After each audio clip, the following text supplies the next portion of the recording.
welcome to Narayana IAS. I am Pratik, your faculty for Daily News Analysis. Now students, in today's session, let's focus 5 most important topics from the Hindu and the Indian Express. So, the first topic we have taken from Hindu page number 6. Now in this article, we are going to understand the growing ties between India and the UAE. How UAE is important for our country, what are the challenges in the India-UAE relations and all other dimensions in the India-UAE relations. The second article we have taken from Indian Express page number 10. Now in this article we are going to understand a report by Lancet study on suicide prevention. Now given that the suicide rates in our country is increasing, what can we do in order to prevent these suicides in our country is something that we are going to discuss in the second article. The third article we have taken from Indian Express page number 8. Now in this article we are going to understand about National Board for Wildlife and Mulem National Park. Why? Because the Standing Committee on National Board and Wildlife has approved a power transmission project in the Mulem National Park. The fourth article we have taken from Indian Express page number 1. Now in this article we are going to understand how the global navigation satellite system based electronic toll system is going to replace the current fast tag system. And the last article we have taken from Indian Express page number 13. Now in this article we are going to understand how Financial Action Task Force FATF is working on the regulation to prevent money laundering.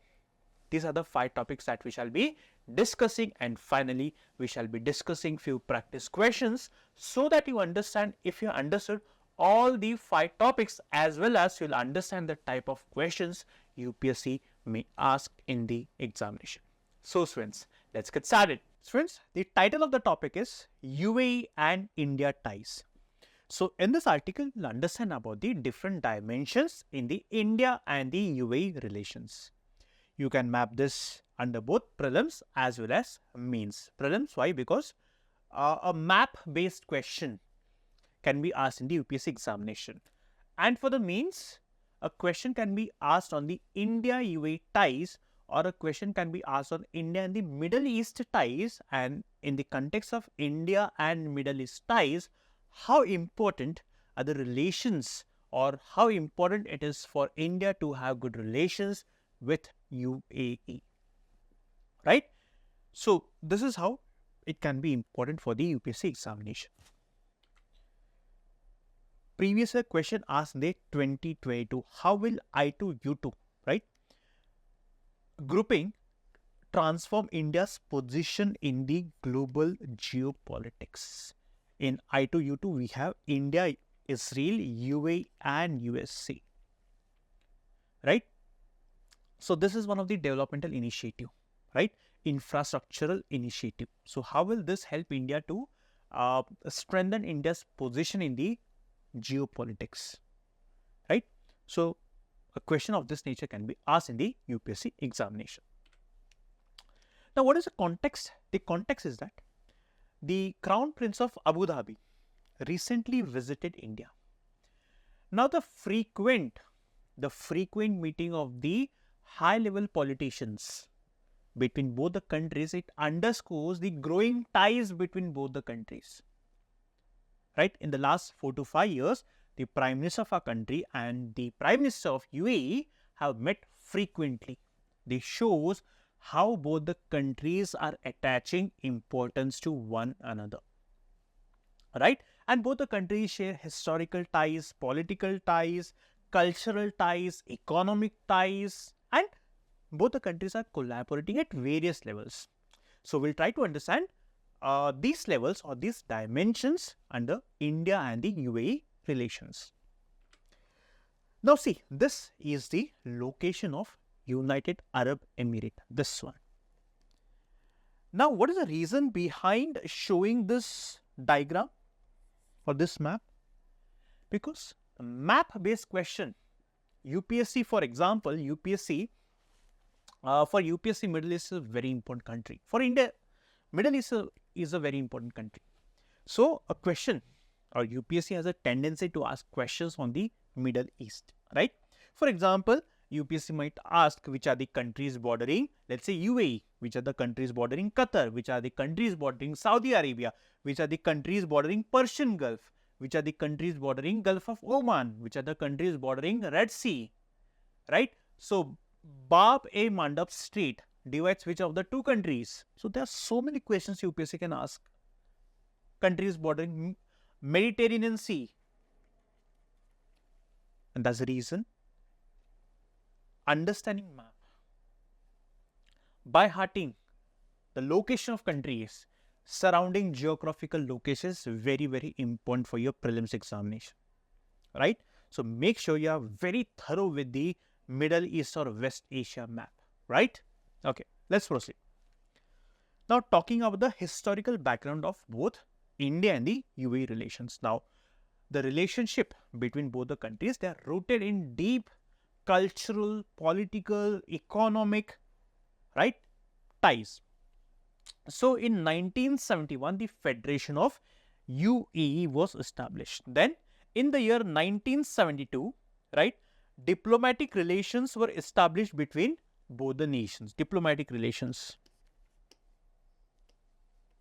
right. Then, in 1981, the Prime Minister of our country, Indira Gandhi, made a visit to the UAE, right.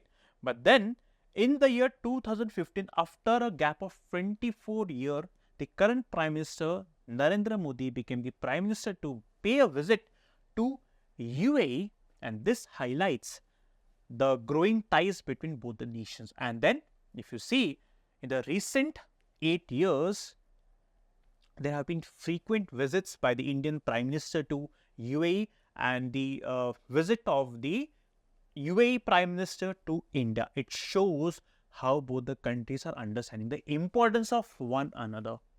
In 2017, the relationship was elevated to comprehensive strategic partnership. Now, these are some of the key terms that you are supposed to write in the examination. What is comprehensive strategic partnership? Strategic, which means important partner. Comprehensive, which means when two countries are cooperating at various levels, political level, trade, economic, cultural, right? Then at the international level, geopolitical level, then energy or let's say environment, fighting against climate change, cooperating for climate change. So, when both the countries or when two countries cooperate at various levels, then both the countries elevate their partnership to comprehensive strategic partnership. Given the importance or given the area of cooperation between both the nations, both the countries have elevated their partnership to comprehensive strategic partnership. I hope you understood what do you mean by comprehensive strategic partnership. For example, for India, USA is very, very important.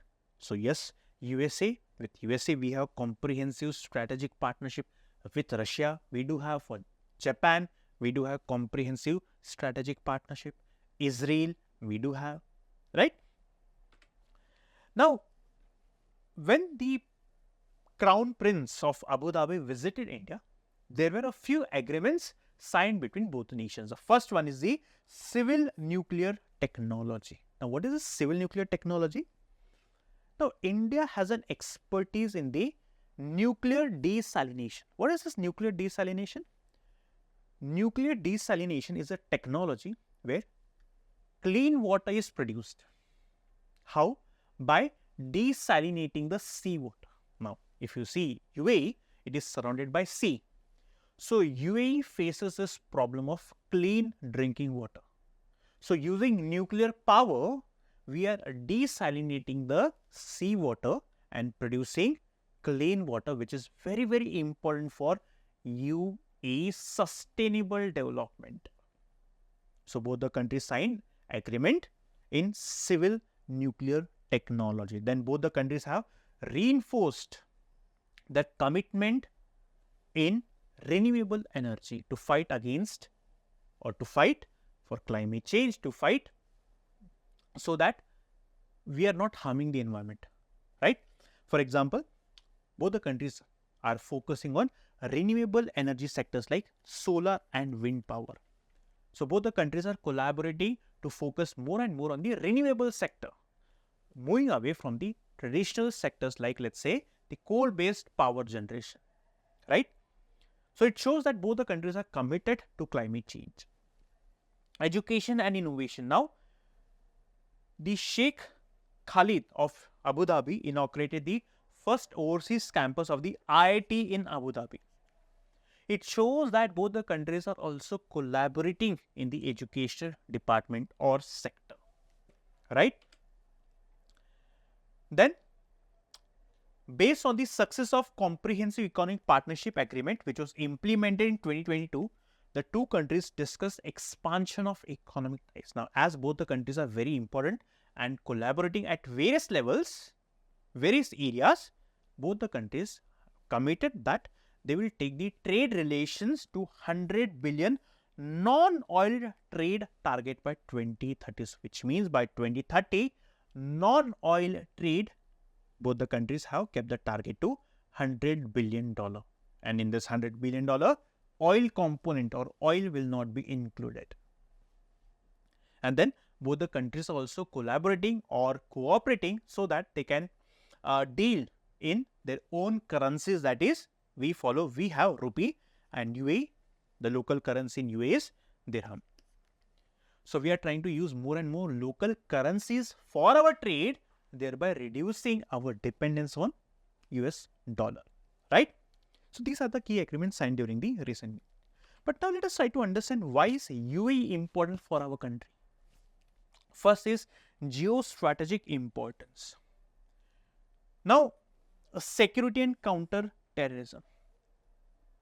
UAE is very important for regional security. So if you look at the location of UAE, so let me just show you the map of UAE once again. So this is UAE. This is the Persian Gulf, right? So we trade with many countries that borders the Persian Gulf. Then here we have the Gulf of Oman. We have Arabian Sea. So for regional security, Abu Dhabi or UAE is a very, very important country for our country. So in order to make sure that the region is peaceful, Middle East very important for our country. Then in order to counter threats like terrorism and piracy in Arabian Sea, UAE is a very, very important for our country. Which means if the region is not peaceful, try to understand, if the region is not peaceful, which region? Middle East, right? Then there won't be trade, or the trade or the goods that we import from Middle East, for example, oil, right? The export of oil or oil, it might get delayed. So if we do not have oil, because there are many industries that are dependent on oil.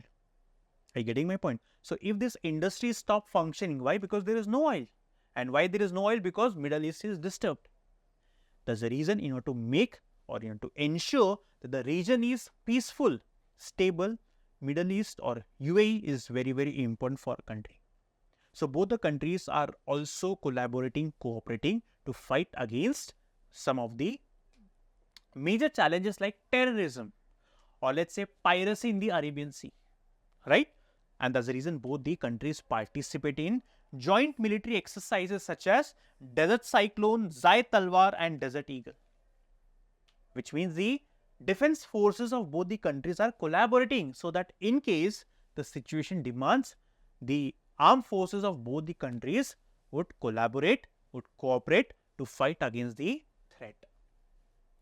Energy security. Now, UAE is one of India's key suppliers of crude oil, ranking as the 6th largest exporter to India. At the same time, UAE was the first international partner to invest in India's strategic petroleum reserve. So, India has come up with its own policy of strategic petroleum reserve. Now, this policy of India, wherein India intends to store oil underground. In case the region is disturbed, let's say for example, we do not get oil or there is delay happening, right? So in such case, we have our stored oil which we can use in case there is a geopolitical conflict and there is a delay in getting the oil or supplying the oil. Then we have our own storage facility. Now to build this huge storage system, UAE has agreed to invest to develop strategic reserves. Now, this is a very, very key term, strategic petroleum reserve. Then geo-economic importance. Now, UAE is India's third largest trading partner. Bilateral trade is 60 billion. The goal is to take it to $100 billion by 2030, excluding the trade in oil. Very important. UAE's investment in India has reached up to $12 billion. It spans several sectors like construction, energy, and consumer electronics. Now, there are around 3.5 million Indians who are staying in UAE. And these people send remittances. Remittances, the money that they supply or send to their families. For example, let's say there's a person who's working in UAE, Abu Dhabi. Now, he's sending money to his family. When he sends money, he's sending in US dollar. And this US dollar is very, very important to maintain or balance of payment, right? Then gateway to Africa. The UAE's strategic location provides India with access to African markets. Now, in order to penetrate into the African markets, UAE again is a very, very important partner to our country.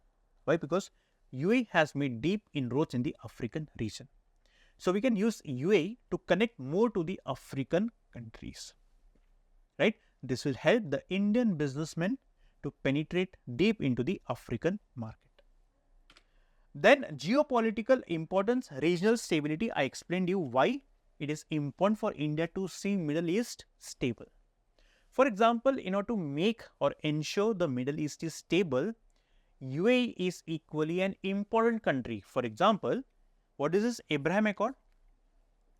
Now, Abraham Accord is an initiative which tries to improve the relation between Israel and other Middle East countries. Now, historically, Israel and the Middle Eastern countries do not have good relations, right? They do not share good relations. And to improve the ties between Israel and the Middle East countries, Abraham Accord intends or the objective of Abraham Accord is to normalize the ties between Israel and the Middle Eastern countries. And UAE again is an important country to implement the Abraham Accord. Then India and UAE also collaborate at various multilateral platforms like the United Nations, I2U2. This enhances India's diplomatic leverage. Now, through United Nations or I2U2, we are trying to counter China's dominance in the region by coming or by making ourselves as a competitor of China, or by competing against China in the region, or by preventing China from making deep inroads, or by competing against China, right? So, this is why UAE is very, very important for our country. I hope you understood why UAE is important for our country. Now, the challenges in India and the UAE relations. First is the non-tariff barrier, which means there are some barriers in the trade relations between India and UAE. For example, the UAE's sanitary and phytosanitary and technical barriers to trade. Now, what is the sanitary and phytosanitary and technical barriers? For example, UAE has certain parameters or indicators to import the goods from the outside country, which means, let's say, for example, India exports vegetables.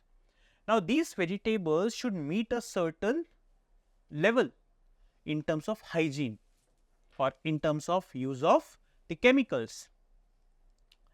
Because of these stringent measures or strict measures, the Indian goods are not imported or accepted in UAE. So, whenever India is importing, let's say, anything from the outside country, we focus on quality. It should be of good quality. Same is the case with UAE. So, whenever India exports food items to UAE, there are very stringent measures in UAE, because of which many of the Indian products get rejected. For example, poultry, meat and processed foods. Because of not matching the quality, the export gets rejected. Second is China's checkbook diplomacy. Now, China has made deep roads in the Middle Eastern region. it is very difficult for India to compete against China. Why? Because China has invested massively in the Middle Eastern region. So it is very difficult for India to compete against China in the Middle East. Why? Because of the China's domination in the region. Third, Arab-Iran conflict. In the Middle East, there are three important countries. One, Israel. The other one is Iran. And third one is Saudi Arabia. Now, all the three countries are not favorably disposed against each other, right? So, Israel has a problem against Iran and Saudi Arabia. Iran has a problem against Israel and Saudi. Saudi has a problem against Israel and Iran. They are not favorably disposed to other country. Now, India has good ties with each and every country. And as a reason, it is very difficult or challenging for our country to maintain diplomatic ties with every country. For example, now India so far has been successful in balancing her relation with Israel, Iran and Saudi Arabia. So, whenever we are engaging with Iran, we make sure that the engagement is not affecting our relation with Saudi Arabia or Israel. Same is the case with every country. But given the isolation of Iran more and more, this is a challenge or diplomatic challenge for our country again to balance or navigate the changing situation in the Middle Eastern region. Now, what is kafala system? As I told you, there are many Indians who are working in UAE. Almost or around 3.5 million Indians are working in Middle East, and majority of the people are associated with blue collar jobs. Now, what are blue collar jobs? They are related to low skilled jobs. Now, under this kafala system, whenever a blue collared person or worker goes to UAE, he comes totally under the control of the employer, which means, let's say for example, a company has hired an Indian person. Now, this company will totally control this person. He will have his passport, which means the person who is working under this kafala system cannot change his job, which means these people are subjected to more and more exploitation, right? Why? Because the employer has a lot of power and control over their employees. They cannot change their jobs. Imagine, you cannot change your job. You cannot flee your country or move to other country. Why? Because the passport is with the employer, right? So, this is another system. Then UAE-Pakistan relations. Now, given the financial support UAE gives to Pakistan, the concern India has is that the financial support that UAE gives to Pakistan can be used against India. So, this is another challenge in the UAE-India relations. So, way forward. What is the way forward? We have to address the non-tariff barriers. That is, we have to establish a mechanism through which transparency can be ensured. We have to establish a mechanism, a platform wherein the traders from both the countries can engage and meet the requirement of another country as with respect to sanitary and phytosanitary standards. Strategic dialogue platform. Now, given the importance of both the countries or given the importance of one country to the other, we can focus on this 2+2 dialogue mechanism. What is this 2+2 dialogue mechanism? Now, this 2+2 dialogue mechanism is one of the initiatives or mechanism through which the foreign and defense minister of one country interacts with the foreign and defense minister of other country. The countries which are strategically important, right, they sign such 2+2 dialogue mechanism with the other country. For example, India has this 2+2 dialogue mechanism with USA, with Russia, right? Then we have with Australia, we have with Japan. So, the author of the article tries to suggest that a 2+2 dialogue mechanism can be considered for India and Iran, thereby showing the strategic importance both the countries attach to one another. And then kafala system reforms. Reforms have to be undertaken in the kafala system, for which India can engage more and more with UAE and push UAE to undertake reforms in the kafala system so that the Indian people are not exploited. And last, boosting soft power, right? For example, we can leverage its cultural and diaspora links. For example, Indian movies are loved in UAE. There are many Indian celebrities who are far more famous in UAE, right? There are people-to-people ties. So these soft power dimension can be leveraged to strengthen the ties between India and the UAE, right? So by working on the way forward, we can strengthen our ties and ensure that India and UAE have a more ground to cover and will collaborate in more and more dimensions, more and more sectors to strengthen the bilateral relation. I hope you understood each and every dimension of the article, right? Students, the title of the topic is Pulling Back from Edge. Now, in this article, we are going to understand the growing public health crisis in India with the suicide rates in our country going up or increasing, right? You can map this under GS paper 2, that is issues relating to development and management of social sector like the health. See, a question was asked in the year 2020. In order to enhance the prospects of social development, sound and adequate healthcare policies are needed, particularly in the field of geriatric and maternal health care, which means a question on health may be asked in the UPSC examination. Now, when we say adequate healthcare policies, that would also include policies which would prevent these suicides in our country, right? So, you need to have a holistic understanding of the healthcare policies in our country and the healthcare challenges as well. Now, what is the context? The context is that the recent deaths by suicide at IIT Guwahati, it highlights that India is actually going through a public health crisis. Why? Because if you look at the suicide rate, it has reached at an all-time high of 1.71 lakh in the year 2022. This is the report or data of National Crime Record Bureau. Very, very important data. This figure is alarming, is disturbing.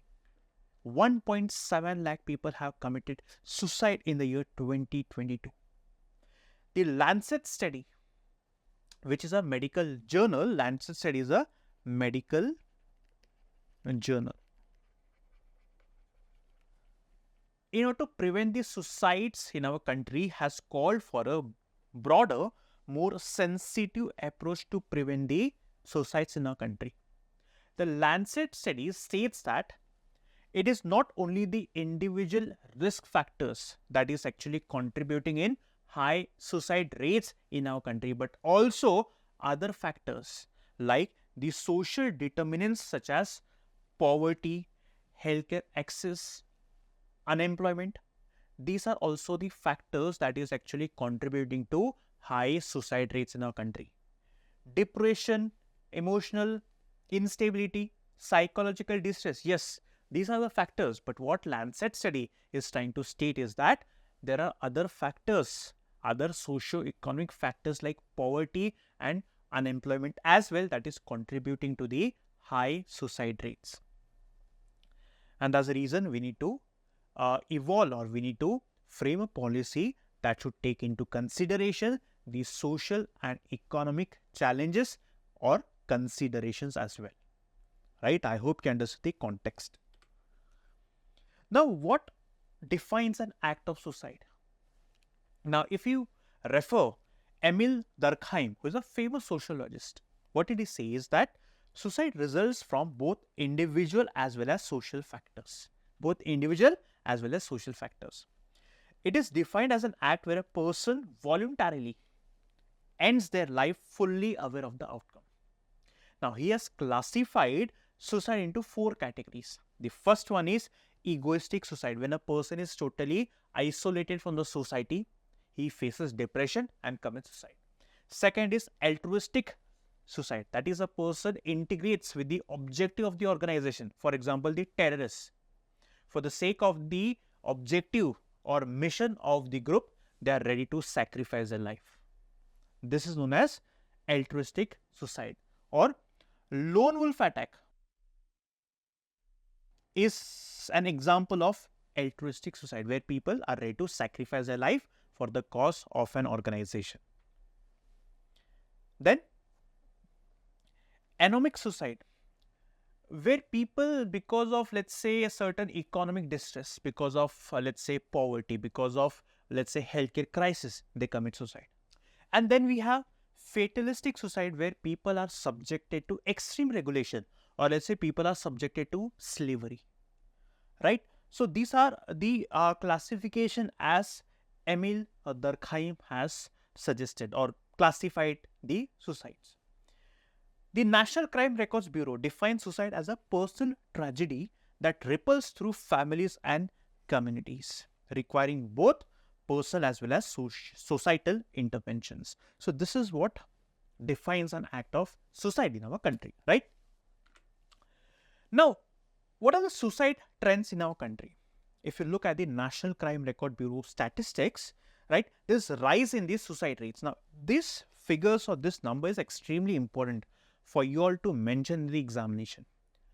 In the examination, always try to cultivate this habit of providing data statistics wherever possible. So let's say for a question, you have written a brilliant answer, but let's say there are 4 points that you mentioned, but you do not mention any statistics or let's say any report. Even though you have written good points, your marks will be deducted. That's the reason always try to supplement your points with data or some statistics or let's say some report of the Government of India, right? So the suicide rate increased from 9.9 per lakh population to 12 in 2021. The age group 18 to 45 remains the most vulnerable. In 2021, 13,000 students died by suicide. It reflects academic pressures and lack of support system. Third, the suicides among women constitute around 27% of the total suicides, with housewives making up over 50% of all the female suicides. Then if we look at the professions, so the daily wage earners contribute 25 to 6% of the total suicides, followed by the individuals involved in farming. India accounted for 25% of the global suicides in 19, which means of all the suicides happening in the world, India is contributing 25%, which is highest in the world. Of all the countries, there are people in our country who are committing suicide. The percentage, the rate. And in India, Maharashtra, Tamil Nadu, Madhya Pradesh and West Bengal are the states reporting highest number of suicide cases. So students, these are some of the important observations, facts, statistics which you can quote in the answer. Now these numbers are really very disturbing. And this trends or this data fact should actually push you to prepare for the examination, be very committed for the examination, be very serious about your goal, about the objective that you have in your life. You should take this examination very seriously. Why? Because once you be a part of the decision making, you can enforce the changes through which you can prevent people from committing or taking such a drastic step. So this should act or this should serve as a motivational factor in your preparation. Always try to connect or always try to imagine how you as an officer can help the society. This will actually push you, motivate you to give that extra efforts to clear the examination. I hope I'm making sense, right? Now, this graph indicates the rising suicide rate of the daily wage workers. Talking about the daily wage workers, they do not have any social security, right? They're always worried about how they would help their family or how they would sustain their family, right? So Let us now discuss the main drivers and other factors of suicides in our country. The first is the individual factors. First is the mental health disorders, depression, anxiety. Now, because of depression, now depression can happen because of multiple problems, right? Or let's say being anxious about the examination, or it can be anything like, for example, and being anxious about financial security. All these factors is pushing people to take that drastic step of ending one's life. Now, Mariwala Health Initiatives report. Now, this is very, very important. You should mention these names in the examination. It emphasizes the need for a psychological approach, which means we have to understand the psychological well-being, right? It's not only related to the social and economic factors, right? Psychology also plays a dominant or prominent role due to which people are forced to take that drastic step. Then we have substance abuse. Now, as people get addicted to alcohol, drugs. Now, see, because of the problems in life, people get addicted to drugs, right? And excessive usage of drugs can also push a person to take the drastic step, right? Or as a person is so used to taking drugs that he gets really fed up of himself and then decides to end his own life. Then the relationship breakdown, divorce, illness which has no cure, let's say cancer, right? So these are some individual factors that push a person to take that final or let's say drastic step to end one's life. Next is the social factor, lack of social support or isolation. We are living in the world of social media. So if you look or observe childhood, we used to interact more often with the society. For example, let's say whenever you're traveling in a train or whenever you're traveling in an aeroplane, you used to make that effort to talk to the people who are sitting beside you. People used to interact, people used to chat with other people. This social integration, social connection played a very, very important role for the psychological well-being. But today, no one is interested to interact. As soon as you enter aeroplane or let's say a train, you see people glued to their electronic gadgets. They do not care who is a person sitting next to him or her. So there is no social support or people actually facing isolation. And as people become more and more isolated, they fall into depression, anxiety. And then as a last resort, they end their own life. Stigmatization of mental health issues. Now, whenever I say that psychologically, mentally, I'm not feeling comfortable, people call you mad person. People call you mad person. So this stigmatization of mental health issues actually preventing people from taking consultation or seeking any medical help. For example, this famous actress Deepika Padukone, who highlighted that mental health issue is a serious challenge. People started throwing jargons or people started hurling abuses at her, stating that she's such a wealthy individual. How can a wealthy individual face any kind of mental health problems? This is not the case. People from every strata face or experience that kind of emotional disturbance. Then because of bullying, harassment and societal pressure. Society always expects, for example, if I talk about family. Now, society always expects people to marry within their own caste. And if there's inter-caste or inter-religion marriage, there's societal pressure. The society will ostracize and banish you, right? Harassment, you see on social media, people, gear up themselves to harass or bully the other person. And that's the reason that can also be one of the factor which pushes a person to take that drastic step. Then financial hardship because of the debts, karza, people owe to the other people or let's say banks, especially farmers. Unemployment, crop failures, financial insecurity, right?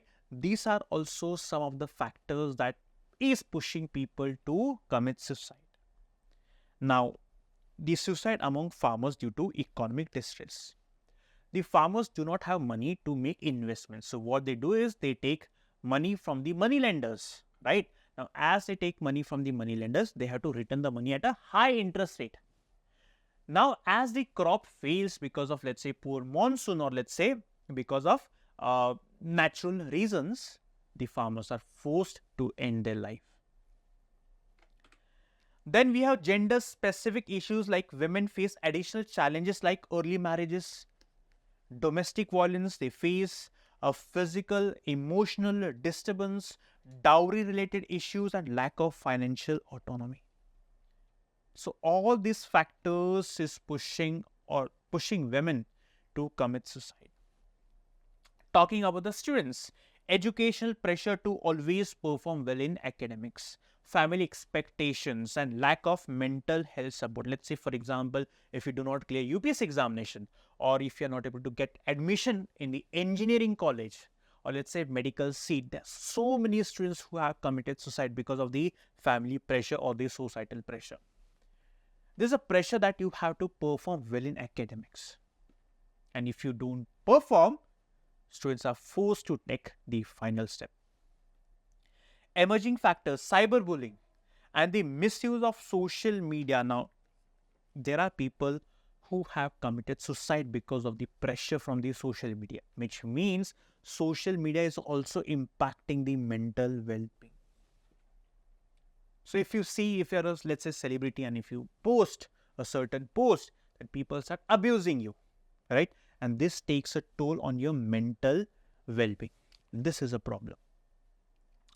Talking about the LGBTQ community, now they face discrimination. Why? First of all, the society, the family does not accept people belonging to LGBTQ. So when the family is not accepting, forget about society. They find it very difficult to get a job. They are discriminated almost every day. And that's the reason, as a last measure, they have to commit suicide. So these are some of the factors that is pushing people to commit suicide, right? So you can mention any 4 to 5 issues, that is more than sufficient. Now, what is India's initiatives to reduce suicides? First is the National Suicide Prevention Strategy. Now, all these points you have to mention in the mains answer. Aims to reduce suicide mortality by 10% by 2031. Now, it establishes surveillance mechanism and psychiatric outpatient departments for prevention, right? And then promotes a mental well-being curriculum in the educational institutions. In the educational institutions like schools and colleges, in the curriculum itself, there is a syllabus on mental well-being, right? At the same time, the hospitals, you see psychiatric departments wherein you are free to get the checkup done. Then the Mental Healthcare Act, it decriminalizes attempted suicide, emphasizing the need for mental health support. This act realized that it's very important to provide mental support to the people, right? Then Kiran Helpline, it's a toll-free 24/7 helpline providing psychological support for individuals facing mental health challenges. Then Manodarpan initiative. Now, this is an initiative under Ministry of Education. It offers psychological support for students, families, and teachers. Let's say, for example, the student has failed in the 10th standard or 12th standard. So, this initiative actually counsels or focuses on counseling students as well as families. And then we have Ayushman Bharat. Now, services, the mental health services are also included under the primary healthcare through Ayushman Bharat Health and Wellness Center. So, again, 2 to 3 examples or 2 to 3 initiatives the government of India has taken is something you can mention the exam. Way forward, you have to act and work more to provide the suicides. For example, to strengthen the mental health services, especially in the rural areas, which means people should be in a position to access the mental health services. For that, we have to train more mental health professionals. Second, address social stigma, right? Which means here celebrities, famous personalities can come forward and make people aware about the mental health issues. And in case you are going through a mental health issue, how important it is for you to seek medical help. Just that you feel you have temperature, body temperature, cough, cold, you seek medical help, right? Similarly, in case you are not mentally comfortable or stable, you should seek medical help, which means seeking medical help for mental illness, right, or mental instability should be made normal, just like when you have cough or fever and you take medical help, right? Third is targeted support for vulnerable groups like daily age learners, students, the LGBTQ community, right? So the people, the group of people who are vulnerable, it is very important that we support the people belonging to vulnerable category, right? Because they are the most vulnerable. They might not even know that a person might go through mental distress, right? So the government should stand for these people, right? And then regulate media reporting. At times the media, they focuses on suicides just to increase the TRP. So there should be responsible reporting of suicides. The suicide should not be glamorized. It is a very, very sensitive matter, and the media should also be responsible whenever they report about the suicide cases. Community-based approach. Now, the community should also take the responsibility and accountability to help the people in the community, right? For example, let me just highlight one successful example. Now, the state of Tamil Nadu has been successful in reducing the suicide rates in that state. How? By providing supplementary exams. For example, if a student fails in 10th or 12th, there is a supplementary examination where a student can appear and pass the examination. And because of such initiatives, the suicide rate, for example, in the year 2004, there were 407 suicide cases. It was dropped down by half in 10 years to 240, right? And then, as we discussed that, social and economic pressures also contribute or pushes a person to commit suicide. That's the reason the government of India or the state governments have to focus on policies that addresses these social and economic problems like poverty, unemployment, right, healthcare crisis, so that people are not forced to commit suicide, right? So these are the steps that we have to take, we should be taking in future to prevent the suicides in our country, right? So whenever you understand this issue, try to understand it by understanding what exactly is suicide, right? Then what are the initiatives the government of India has taken, few statistics and facts, and then what can we do in order to prevent the suicides in our country, and some famous examples like the Tamil Nadu example, right? I hope you understood each and every dimension related with this topic, right? The title of the topic is NBWL clears power lines in National Park Flamingo Habitat. So in this article, we try to understand about the Standing Committee of the National Board for Wildlife and Mollem National Park. You can map this under GS paper 1 as well as GS paper 3 Environmental Conservation. PYQ. Which one of the following protected areas is well known for the conservation of a subspecies of the Indian swamp deer Barasingha, known locally, that thrives well on hard ground and is exclusively graminivorous, right? So this was a question asked in the year 2020.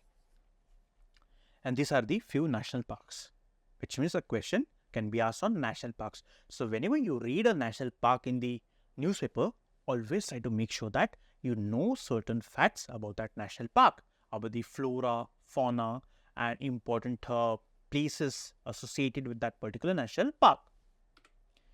Context. The context is that there is a standing committee of the National Board for Wildlife. This committee has decided to approve a power transmission project in the Mollem National Park, which means there was a power project or electricity project in the Mollem National Park. Now the environmentalists, they highlighted that because of this power transmission project, the animals might get disturbed. But now the standing committee of the government has given a green signal to continue with the power transmission project in the Mulem National Park. Now, what is Mulem National Park? It is located in the state of Goa. It is a part of the Bhagwan Mahavir Wildlife Sanctuary, which means sanctuary has, or the area of a sanctuary is more than that of national park. So, sanctuary, national park is a part of sanctuary. Which sanctuary? Bhagwan Mahavir Wildlife Sanctuary. And this Mulem National Park is known for its rich biodiversity and ecological significance. So, state, name and part of which wildlife sanctuary, important for your prelims. Situated in Western Ghats, very important. A UNESCO World Heritage Site, very, very important. Dudhsagar Waterfalls. Now, Dudhsagar Waterfalls falls in the Mulem National Park and it is one of the major tourist attraction spots in the state of Goa. So, all these points are very, very important for your prelims examination. See, this is how the environmentalists, the local people are trying to save the Mulem National Park. Now, this standing committee, what is standing committee? Is a key decision-making body in India for wildlife conservation. It takes final decisions with respect to wildlife conservation and it works under the framework of National Board for Wildlife, which means the standing committee takes decisions for the protection of wildlife. Now, this board itself was established under the Wildlife Protection Act of 1972 and it is an advisory body to the Indian government. It advises the Indian government, right? Now, if the Indian government might accept or might not accept. The committee is headed by Union Minister of Environment, Forest and Climate Change. And it also has officials from various ministries, wildlife experts and environmentalists, right? I hope you understood about the standing committee of the National Board for Wildlife. This committee is responsible for taking decisions or advising the government with respect to wildlife conservation. Now, it ensures that all development projects comply with India's Wildlife Protection Act 1972, which means whichever developmental projects are being undertaken, carried out in the national parks or let's say the wildlife sanctuaries, care must be taken that it should not affect the flora and fauna of that particular place, right? So, we are actually striving a balance between development and environment. Now, see, there are more transmission projects in the state of Gujarat, for example, Kutch Desert Wildlife Sanctuary and the Wild Ass Sanctuary in the Little Run of Kutch, which means there are other projects in other states or other national parks and the government of India or the standing committee has given a green signal to such projects. Now, here there is a dilemma. You need development, development is very important, but at the same time protecting environment is also very, very important. So, there is a dilemma you see, to protect environment and to develop the place as well. And this is leading to a tussle between government and the environmental experts. I hope you understood the article, right?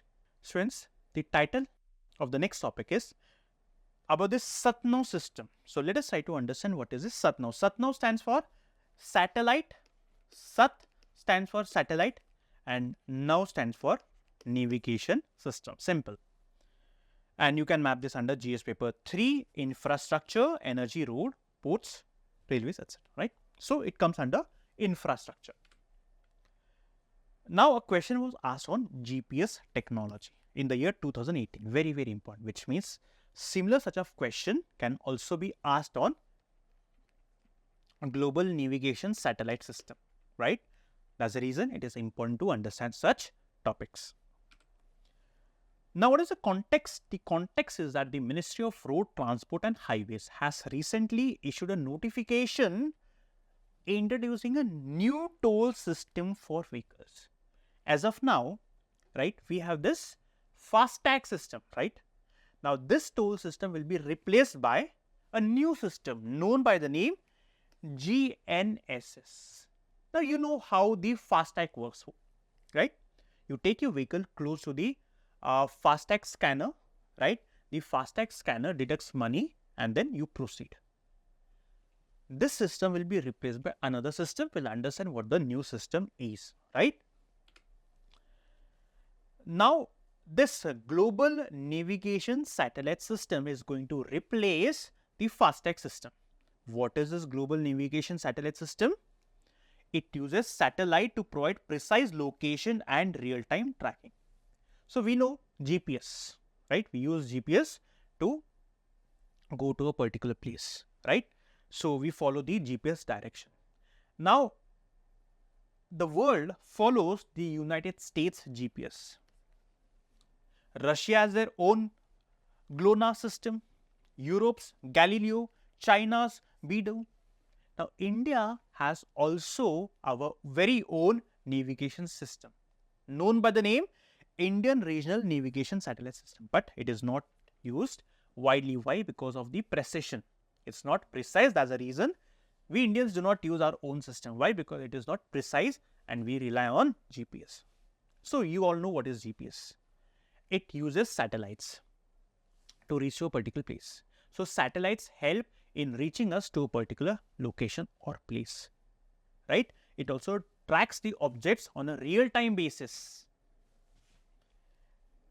Now, we use GPS or this navigation satellite system, use satellites for navigation to reach to a particular location, logistics, and now electronic toll system. As of now, we all use GPS or the satellite system for navigation, but now we'll be using this satellite system for electronic toll collection.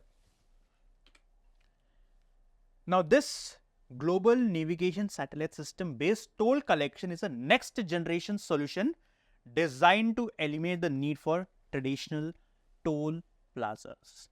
Now, you do not have to wait at the toll plazas. There will be no toll plazas at all. This is such a wonderful development, isn't it? So, as of now, the vehicles have the FASTag stickers, right? Now, this FASTag stickers will be replaced by the GNSS enabled onboard units. So, there will be one unit attached on your vehicle, right? Now, this onboard unit or this, let's say, the device in your vehicle is connected to the satellite, and the satellite, because of the satellite, real-time tracking of your vehicle can be done simple, which means through the satellite, the authorities would know where your vehicle or where your vehicle has gone or the locations your vehicle has traveled, right? And here, this toll is then automatically deducted from the vehicle's associated account number, which means the money will be deducted from the account number just like the FASTag, but it will be more efficient, right? So, this is the difference. Now, let us try to understand the benefits of GNSS over the FASTag.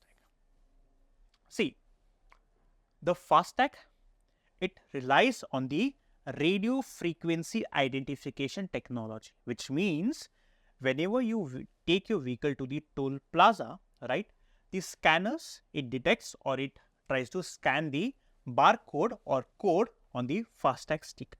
But now, you do not have to wait at the toll plazas. Whenever your vehicle is moving, the satellite is tracking the movement of your vehicles, right? Toll calculation. Now, this is very, very important. Let's say, for example, now please try to understand here. This is a location A and this is a location B, or this is a location, let's say Z, right?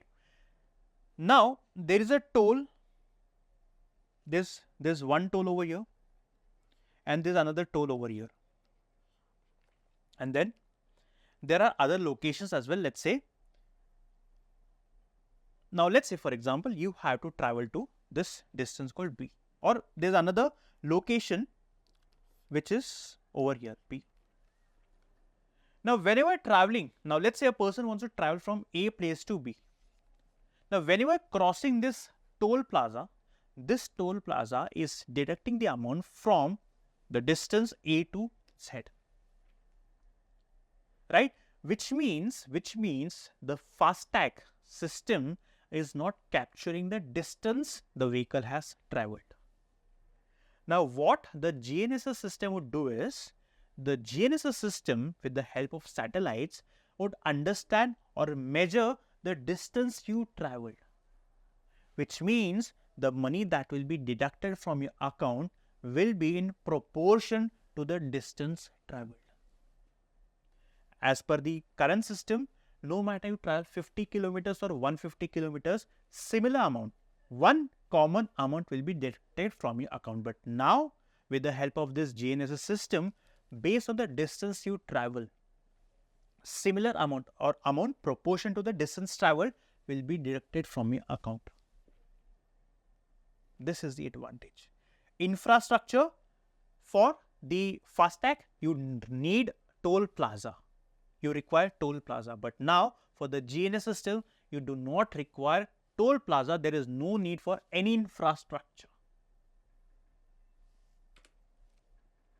Vehicle tracking: now FASTag, the current system does not track vehicles, but the GNSS system will track the vehicles on a real-time basis. Traffic flow: because of FASTag, you see many vehicles standing in queue. It leads to traffic at the toll booths. But now, because of the new system, there will be no toll booths, no traffic. Penalties: now, with respect to FASTag, the people have to pay the penalty manually. But now, with GNSS, the vehicles that are not equipped, it is very important for your vehicle to be equipped with GNSS system.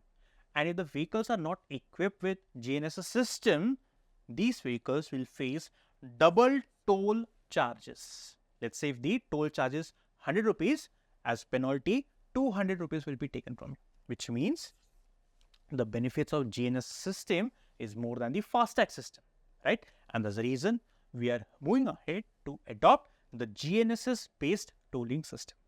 I hope you understood the article, right? India bats for new disclosure norms for cross-border credit card transactions under FATF. So, in this article, we try to understand money laundering and FATF, right? And you can map this under GS paper 3 under internal security subject, right?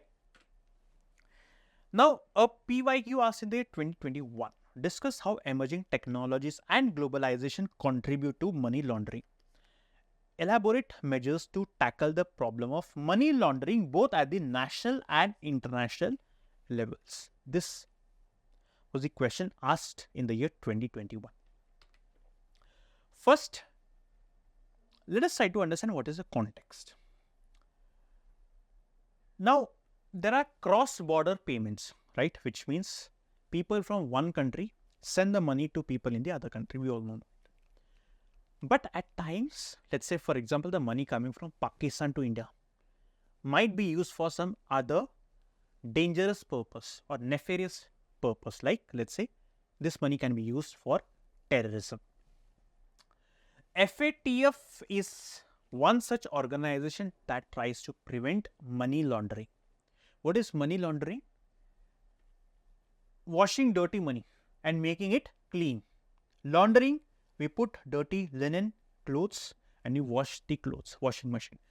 Money laundering: dirty money. What is dirty money? The money that one earns through illegal business, like money through drugs, money through arms smuggling.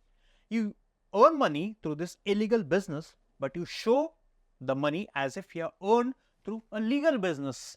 This is known as money laundering. FATF tries to prevent money laundering. Right? Now, FATF is working on regulation that would require financial institutions like the banks to provide more detailed real-time information about cross-border credit transactions to law enforcement agencies, which means FATF wants financial institutions like the banks, Paytm, Google Pay to provide more detailed information to whom? To law enforcement agencies like the police, CBI, Enforcement Directorate, Income Tax. Which detail? Who is sending the money? XYZ. To whom? ABC. Why is he sending? All this detailed information the FATF wants the bank to provide it to the law enforcement agencies. Now, the FATF requires beneficiary financial institution to verify the identity of the beneficiaries. So, FATF wants the financial institution such as bank to verify the identity of the beneficiary. Who is the beneficiary? Who is sending the money? Right? The purpose is to make cross-border payments faster, cheaper and more transparent and importantly secure. Right? India has been placed in the regular follow-up category by FATF. Now, what exactly is FATF? We'll understand it now. FATF is an intergovernmental organization founded in 1989 on the initiative of G7. G7 is the grouping of the 7 most advanced economies to combat money laundering. In 2001, its mandate was to expand it to include terrorism financing as well. So, it's a very, very important point for your prelims. 1989, initiative of G7. Purpose is to fight money laundering. What is money laundering? I just explained you. Objective to fight against money laundering, to make sure that people are not converting dirty money into white. This is known as money laundering. FATF prevents it. Headquarters, Paris, France. Decision-making authorities, the FATF plenary is the decision-making body. It meets three times a year. Very, very important point for your prelims. It has 40 members, including 2 regional organizations, the European Commission and the Gulf Cooperation Council.